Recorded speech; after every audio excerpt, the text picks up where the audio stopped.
Sa isang tahimik na baybaying baryo, kung saan ang alon ay banayad kung humalik sa buhangin, nakatira si Tio Baste, isang matandang mangingisda na halos buong buhay ay inialay sa dagat. Kupas na ang kanyang balat sa araw, nanginginig na ang kanyang mga kamay, at sa bawat paghakbang niya sa dalampasigan, dama ang bigat ng edad. Kasama niya sa lumang kubo ang kanyang apo na si Lino, isang batang payat ngunit masigla ang mga mata. Ulila na ang bata. Ang mga magulang nito ay inanod ng isang malakas na bagyo ilang taon nang nakalipas. Tuwing madaling araw, bago magising si Lino, tahimik na bumubulong si Tio Baste habang inaayos ang bangka. Hanggat may lakas pa ang bisig ko, hindi ka magugutom, apo.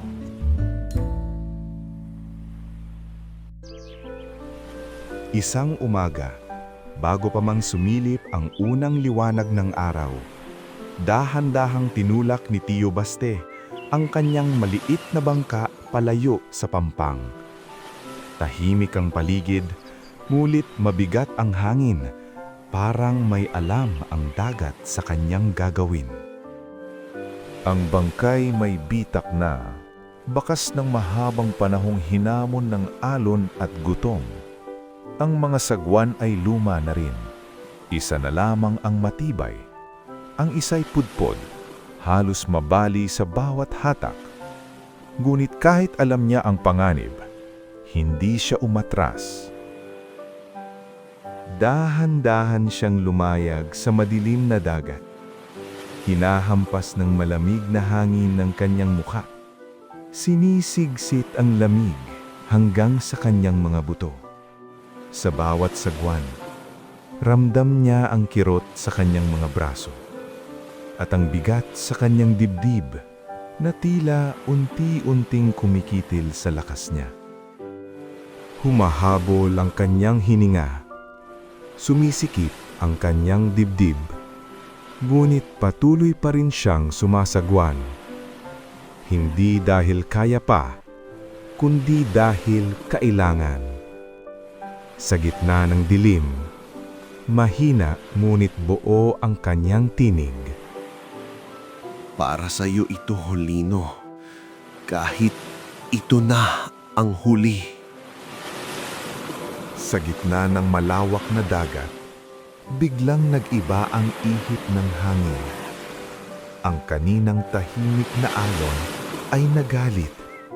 Tila sinusubok ang tibay ng isang matandang pusong ayaw sumuko. Nagkulimlim ang langit. Dumilim ang paligid.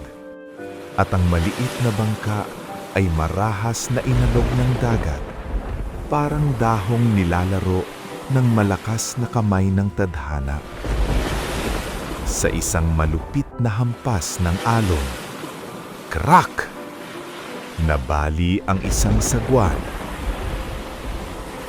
Tumigil ang mundo ni Tio Baste sa isang iglap. Isa na lamang ang natira. Isa na lamang ang pagitan ng pag-asa at pagkalunod. Humigpit ang kanyang paghinga. Nanginig ang kanyang mga kamay. Ngunit sa gitna ng takot, may isang larawan ang pumasok sa kanyang isipan. Ang mukha ng kanyang apo, si Lino, nakangiti, naghihintay ng agahan sa kanilang maliit na kubo. Mahigpit niyang hinawakan ang huling sagwan, tila hinahawakan niya ang mismong buhay. Hindi pa tapos ang laban.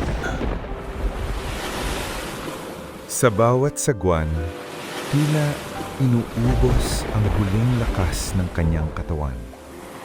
Sumasakit ang kanyang mga braso, nanlalabo ang kanyang paningin, ngunit sa bawat hampas ng sagwan sa tubig, mas pinipili niyang masaktan kesa sumuko. Dahil alam niya, kung hihinto siya, hihinto rin ang pag-asa ng isang batang umaasa sa kanya. Unti-unting sumilip ang araw sa silangan. Ang liwanag ay dahan-dahang yumakap sa dagat. Parang kamay ng may kapal na nagsasabing, tama na ang unos. Ang alon na kaninang nagngangalit, ngayoy tila napagod na rin. Kumalma, huminga. Sa gitna ng malawak na tubig, nakaupo si Pio Baste. Basang-basa, pagod, nanginginig, ngunit buhay. Mabagal niyang ihinulog ang lambat. Isa, dalawa, tatlo. Bawat hulog ay may kasamang panalangin.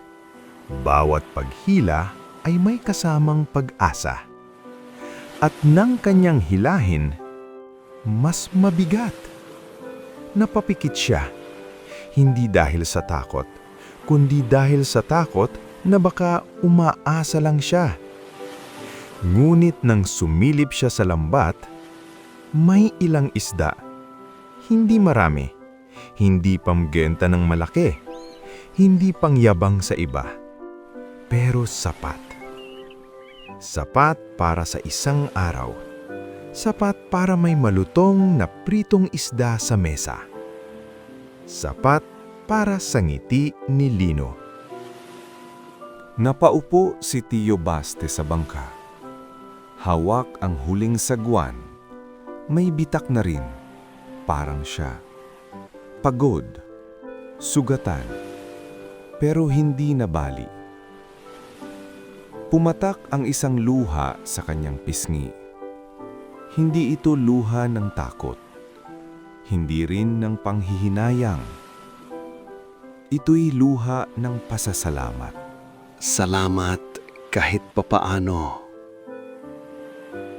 Paglapit ng bangka sa pampang, ang unang sumalubong ay hindi ang katahimikan ng umaga, kundi ang munting yabag ng paa sa buhangin.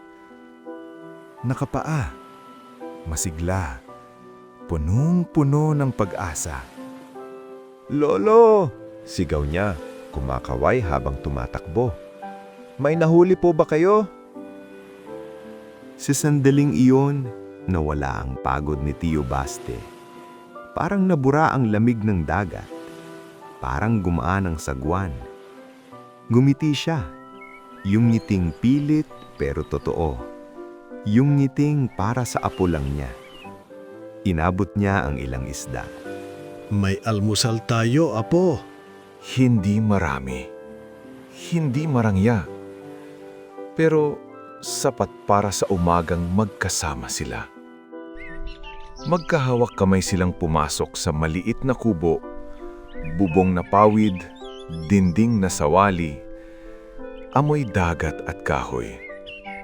Ngunit pagkapasok pa lamang, biglang nanlambot ang tuhod ni Tio Baste. Nahawakan siya sa dinding. Saglit na pumikit, huminga ng mabigat. Parang may bigat na matagal na niyang kinikimkim. Ngayon lang sumingil. Dahan-dahan siyang napaupo sa sahig. Isang kamay nakahawak sa dibdib. Ang isa'y pilit pang nakangiti. Lolo, okay lang po ba kayo? Nagbago ang boses ni Lino. Mula sa saya, naging takot. Lumuhod siya sa harap ng matanda, niyakap ng mahigpit. Parang kayang pigilan ng yakap ang anumang gustong umalis. Lolo, huwag po kayong aalis. Umiiyak na ang bata. Hinaplos ni Tio Baste ang buhok ng apo. Mahina na ang kanyang kamay, pero puno pa rin ng pagmamahal. Hindi kita iiwan basta-basta, apo. Mahinang bulong niya. Sa loob ng maliit na kubo, walang ibang tunog kundi ang hikbi ng bata at ang mabagal na paghinga ng isang matandang inubos ang lahat para sa pamilya. At sa umagang iyon, mas mabigat pa sa dagat, ang katahimikan. Kinabukasan, hindi na nagising si Tio Baste. Tahimik ang umaga. Walang hampas ng alon, walang kaluskos ng sagwan. Sa loob ng kubo, tila may kulang sa hangin. Parang may isang tibok na tumigil.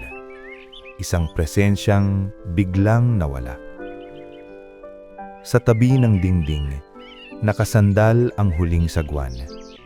Bitak-bitak, gasgas sa bawat pulgada, ngunit nakatayo pa rin.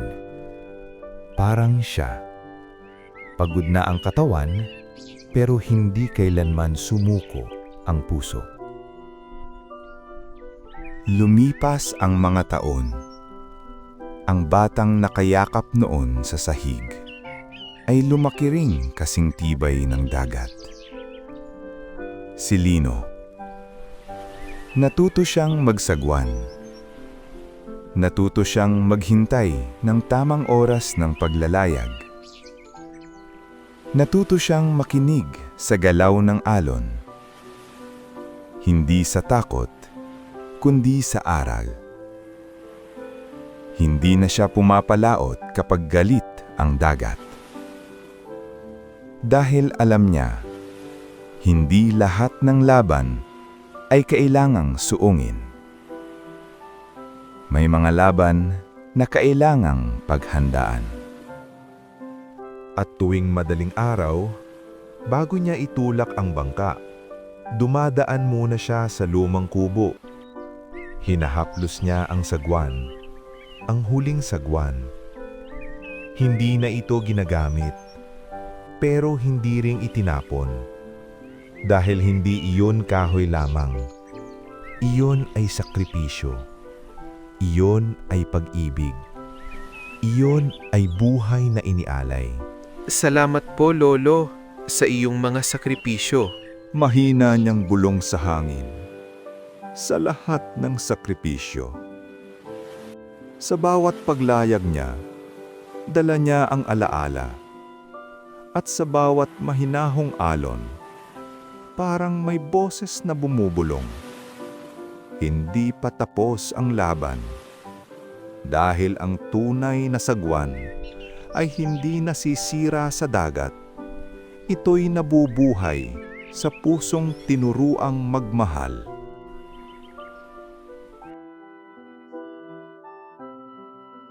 Ang buhay ay panandalian lamang. Kaya habang may hininga pa, pahalagahan at igalang natin ang bawat isa. Dahil ang tunay na sukatan ng ating pag-iral ay ang sakripisyong inialay at pagmamahal na iniwan natin sa puso ng mga mahal natin.